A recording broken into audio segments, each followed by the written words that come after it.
नमस्कार DS news Bharat में आपका स्वागत है। चलिए बढ़ते हैं आज के ब्रेकिंग न्यूज़ की तरफ। आज का कुछ बड़े इवेंट देख लेते हैं। जैसे कि आज तारीख है 14 मई। वहीं सबसे बड़ी खबर देख लेते हैं। पेट्रोल डीजल से पहले महंगा हुआ दूध। अमूल डेयरी ने पूरे भारत में 2 रुपये प्रति लीटर दूध की कीमतें बढ़ा दी हैं। जी हाँ, ईरान अमेरिका जंग के बीच आम आदमी को ये महंगाई का बड़ा झटका लगा है।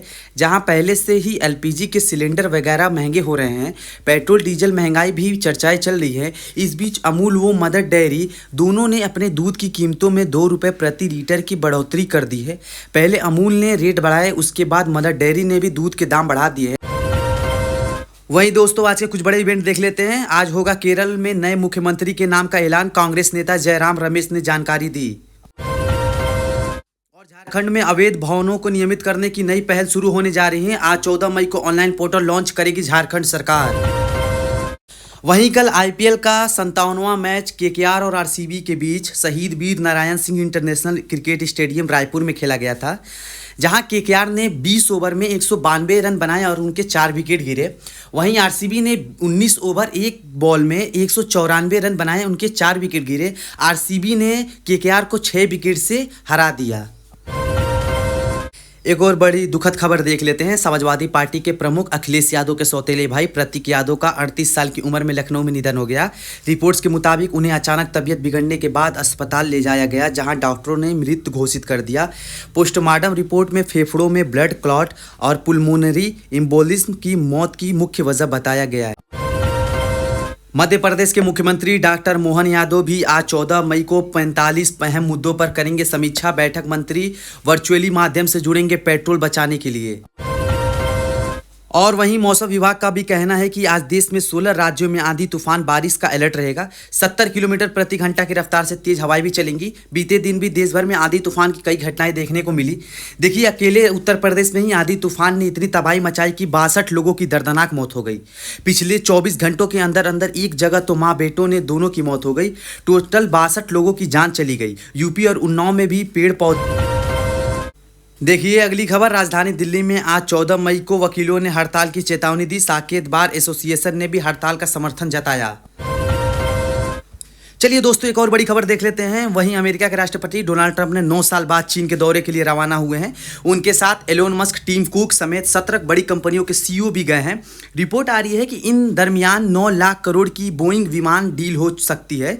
चीन और अमेरिका के बीच दौरे पर पहुंचे अपने साथ बेटा और बहू भी लेके गए ट्रंप, जबकि ईरान जंग के दौरान उन्होंने खुद कहा था कि चीन की मदद की हमें ज़रूरत नहीं है।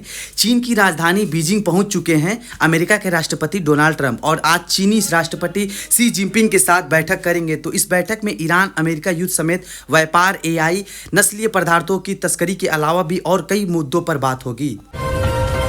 हालांकि ट्रंप और जिनपिंग की मुलाकात से पहले चीनी विदेश मंत्रालय ने एक बड़ा दावा किया। कहा कि मतभेदों को दूर कर अमेरिका के साथ हम सहयोग बढ़ाने के लिए तैयार हैं। वैश्विक शांति और विकास के मुद्दों पर चर्चा होगी। तो देखते हैं आज चाइना में 2 दिग्गज देशों के राष्ट्रपतियों के बीच क्या कुछ बातचीत होती है। तो फिलहाल आगे बढ़ते हैं खबरों में। देखिए आप अगले बड़ी खबर। पीएम मोदी ने जो अपील की देशवासियों से पेट्रोल बचाने की, सोना नहीं खरीदने की, तो उन अपील पर अब खुद प्रधानमंत्री ने भी अमल करना शुरू कर दिया है। देखिए ईंधन बचत के लिए पीएम मोदी ने बड़ा कदम उठाया। अब उनके काफिले में सिर्फ 2 गाड़ियां रहेंगी। गृह मंत्री अमित शाह ने भी अपने काफिलों में गाड़ियों की संख्या घटा दी है। पीएम मोदी ने अपनी 10-15 गाड़ियों का काफिला छोड़कर सिर्फ 2 गाड़ियों के साथ निकले। और भी कई राज्यों के सरकारों ने भी तरह के कदम उठाए हैं। जैसे उत्तराखंड ने भी कैबिनेट बैठक में फैसला लिया। मुख्यमंत्री पुष्कर सिंह धामी समेत मंत्रियों का काफिला आधा होगा और सप्ताह में एक दिन 9 व्हीकल डे भी रखा जाएगा। इस दौरान मंत्री वगैरह कोई गाड़ी का इस्तेमाल नहीं करेंगे। क्या हमारे देश में भी पेट्रोल डीजल के दाम बढ़ेंगे? क्योंकि सरकार का कहना है कि पिछले 70 दिनों में सरकार खुद पेट्रोलियम कंपनियों को जो घाटा हो रहा है वो घाटा सहन कर रही है। और क्योंकि पश्चिम एशिया का संकट लंबा खींच सकता है, तो इस पर अब भारतीय रिजर्व बैंक आरबीआई के गवर्नर ने भी आशंका जताई है। रिजर्व बैंक के गवर्नर ने चेतावनी देते हुए कहा कि अगर स्थितियाँ ना सुधरी तो पेट्रोल डीजल की कीमतों में बढ़ोतरी होना तय है।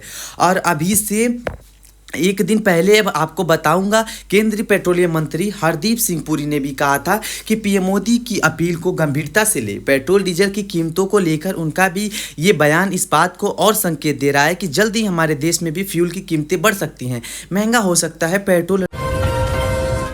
चलिए अगली खबर देख लेते हैं दोस्तों। रूसी विदेश मंत्री ने भारत के प्रधानमंत्री नरेंद्र मोदी की खुलकर तारीफ की और कहा कि वो दुनिया के सबसे जीवंत नेताओं में से एक हैं।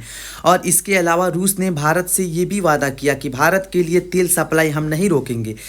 एक और विदेशी दिग्गज मंत्री ने भी पीएम मोदी की तारीफ की, कहा कि मोदी जैसा नेता दुनिया में नहीं है। पीएम मोदी के मुरीद हुए नॉर्वे के पूर्व मंत्री वो बोले कि प्रधानमंत्री नरेंद्र मोदी के ग्रीन विजन से पश्चिम देश भी सीखे। तो नॉर्वे के पूर्व मंत्री ने भी पीएम मोदी की तारीफ से सराहना करते। और इस बीच देखिए हमारे भारत के मुख्य आर्थिक सलाहकार का भी कहना है कि भारत के विकास को तेजी से आगे बढ़ाने के लिए हमें सूक्ष्म उद्योगों को विकसित करना होगा, मजबूत ट्रेड स्किल बनानी होगी। दोस्तों अगली बड़ी खबर देखिए, सोना चांदी पर भी अब सरकार ने बड़ा फैसला लिया है। आयात शुल्क 15% तक कर दिया है और ये बढ़ी हुई आयात शुल्क की कीमतें ऑलरेडी कल 13 तारीख से लागू हो चुकी हैं। तो ये आयात शुल्क बढ़ने की वजह से सोना और चांदी दोनों हमारे देश में महंगे होंगे। केंद्र सरकार के इस फैसले के बाद सराफा बाजार में तो मानो हड़कंप मच गई हो, क्योंकि जहाँ एक तरफ प्रधानमंत्री नरेंद्र मोदी पहले से ही अपील कर चुके हैं कि अगले 1 साल तक देशवासी सोना ना खरीदे, तो इस वजह से सराफा कारोबारियों का व्यापार पहले से ही मंदा पड़ चुका है। और इस बीच अब जो सरकार ने ये फैसला लिया है, भारत ने सोने चांदी के आयात पर इंपोर्ट ड्यूटी शुल्क को बढ़ाकर 15% तक कर दिया है, जो कि पहले 6% ही था।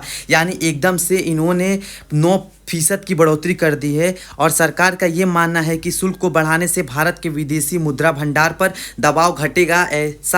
ऐसे अब ये जो आयात शुल्क बढ़ा है, तो इस बढ़ोतरी के बाद सोने चांदी पर कितना टैक्स लगेगा देखिए आप। अब अगर आप इस 10 ग्राम सोना खरीदते हैं तो 27,000 रुपये तो सिर्फ टैक्स ही लगेगा।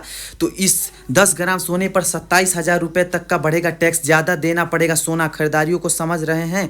वैसे हमारा देश दुनिया के अलग अलग देशों से सोना आयात करता है, तो ये आयात शुल्क में भारी इजाफा होने के बाद दुबई के रास्ते सोने का आयात तो बढ़ेगा। ऐसे में विदेश में सोना लाने पर अब कितना टैक्स लगेगा।